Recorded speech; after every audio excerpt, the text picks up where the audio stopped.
والله لو كرهت يدي أسلافنا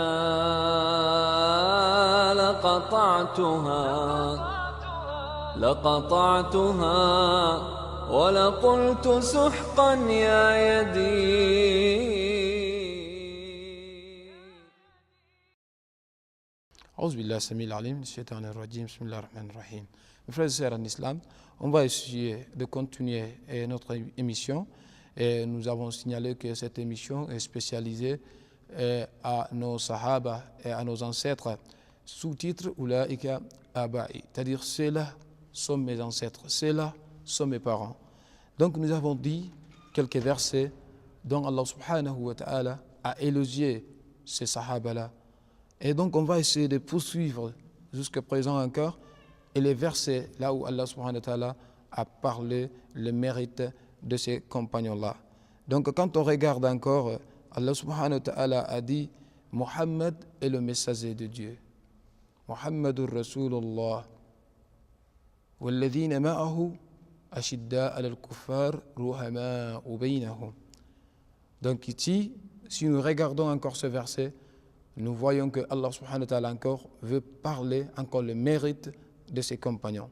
Il dit Muhammad est le messager d'Allah et ceux qui sont avec lui sont durs envers les mécréants mais miséricordieux entre eux. Voyez-vous? Donc c'est comme ça les sahaba étaient. Et ils étaient durs envers les mécréants mais ils étaient miséricordieux entre eux. Et pour nous aujourd'hui, c'est le contraire, mes frères et sœurs en islam. Quand vous voyez la situation dans laquelle nous nous trouvons aujourd'hui, nous sommes durs envers nous-mêmes, mais miséricordieux envers les mécréants. Donc, totalement différents. Et ces sahaba-là, comme Allah subhanahu wa ta'ala les a décrits, qu'ils étaient durs envers les mécréants, mais miséricordieux envers eux. Donc, tu les vois. L'aya continue. Tarahum ruk'an sujjada yabtaghuna fadlan min Allah wa ridwana. Il dit tu les vois inclinés, prosternés en recherchant d'Allah le gré, c'est-à-dire en recherchant le gré d'Allah, en recherchant la grâce d'Allah subhanahu wa ta'ala et son agrément.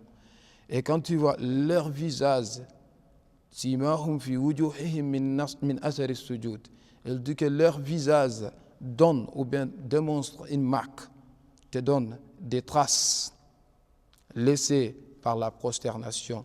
Donc ce sont les versets qu'Allah subhanahu wa ta'ala a parlé de ses compagnons. Et quand on regarde encore, c'est notre verset, Allah subhanahu wa ta'ala a parlé de ces sahaba-là, de nos ancêtres dont nous citerons inshallah leurs noms tout en donnant leur histoire. Il dit min al-mu'minina rijalun sadaqu ma ahadu Allah alayhi. Il dit que parmi les croyants, il y a des hommes qui ont été sincères dans leur croyance ou bien qui ont été sincères dans leur engagement envers Allah. Certains d'entre eux ont atteint leur fin, c'est-à-dire certains d'entre eux, la mort les a arrivés. Et d'autres s'attendent encore. Et ils n'ont varié aucunement dans leur engagement.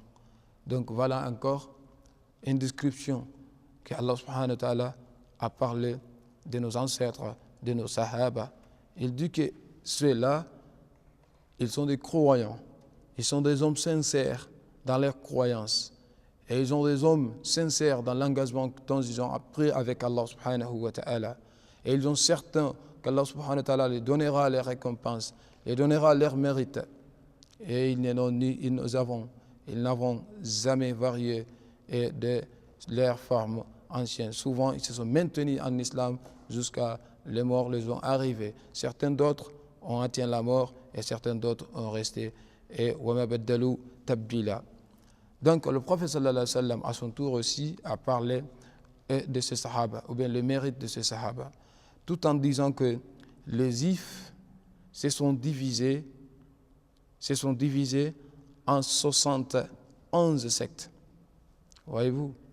Il dit comme ça que les juifs se sont divisés en 71 sectes et les chrétiens se sont divisés en 72 sectes. et il l'a juré par celui qui détient son âme. Il dit que sa communauté se divisera en 73 sectes. Et tous ces sectes iront dans l'enfer, sauf une seule secte. Donc, lorsque le prophète sallallahu alayhi wa sallam fut interrogé, mais qui est cette secte, ou bien quelle est cette secte qui doit rentrer au paradis, ou bien qui ne doit pas partir au paradis, et qui ne doit pas partir, disons, je dirais bien, quelle est cette secte qui doit alors ne pas avoir le mérite de l'enfer, après avoir dit que la communauté musulmane, ou bien sa communauté, se divisera en 73 sectes. Il dit, la secte sauvée est celle qui s'attient à la sunna du messager et de ses compagnons. Donc quand on voit encore cette description-là, nous allons voir que les compagnons du prophète sallallahu alayhi wa sallam sont les meilleurs gens. Ils sont les gens qui sont extrêmement importants, car il a défini les sectes comme ceux qui sont conformes avec la sunna de Rasul sallallahu alayhi wa sallam et ceux qui sont aussi en conforme avec les sunnas des compagnons du prophète sallallahu alayhi wa sallam. Et donc de l'autre côté encore, le prophète sallallahu alayhi wa sallam a dit « La tasubbu ashabi ». Il dit « N'insultez pas mes compagnons ». Il dit « Par celui, il dit « Je jure par celui qui détient mon âme dans sa main ». Il dit « Si l'un de vous dépensait une quantité d'or d'équivalence à la montagne de Uhud, si quelqu'un de vous a dépensé une quantité d'or équivalente à la montagne de Uhud, il dit certes n'atteindra pas une poignée donnée en aumône par l'un d'eux, et ni sa moitié. Donc cela, mes frères et sœurs en islam, nous montre encore combien de fois que ces sahaba, ils étaient des hommes fixes, ils étaient des hommes de la croyance. Ils ont compris le Coran comme il faut, ils ont compris la sunna comme il faut, et aussi ils sont agis de la façon dont Allah subhanahu wa ta'ala a voulu. Si nous voyons que cet hadith nous dit que si l'un de nous dépense ou donne sa dépense, quelque chose qui est équivalent à la montagne de Uhud et qui est encore pas l'argent, pas rien, mais plutôt or, mais on ne peut pas atteindre, c'est-à-dire une poignée donnée à ces sahaba-là, une poignée donnée par aumône. Donc cela veut dire que la crainte ou bien la croyance en Allah entre nous et ces sahaba-là ne sont pas les mêmes.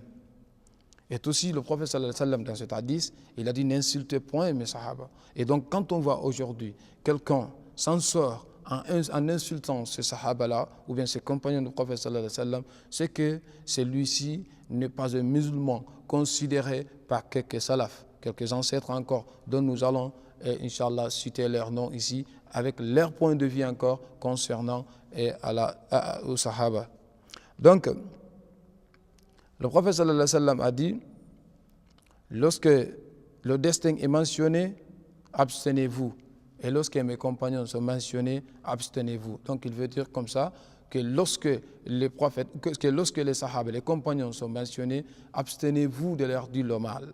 Donc cela nous montre encore combien de fois que ces Sahaba sont importants dans l'islam. Donc mes frères et sœurs en islam, voilà ce qu'on a pour vous aujourd'hui, Inch'Allah, et je vous promets de vous rencontrer encore dans les prochaines éditions et dans les prochains épisodes de ce programme. Assalamu alaikum wa rahmatullahi ta'ala wa barakatuh. Wallahi law karihat yadi aslafuna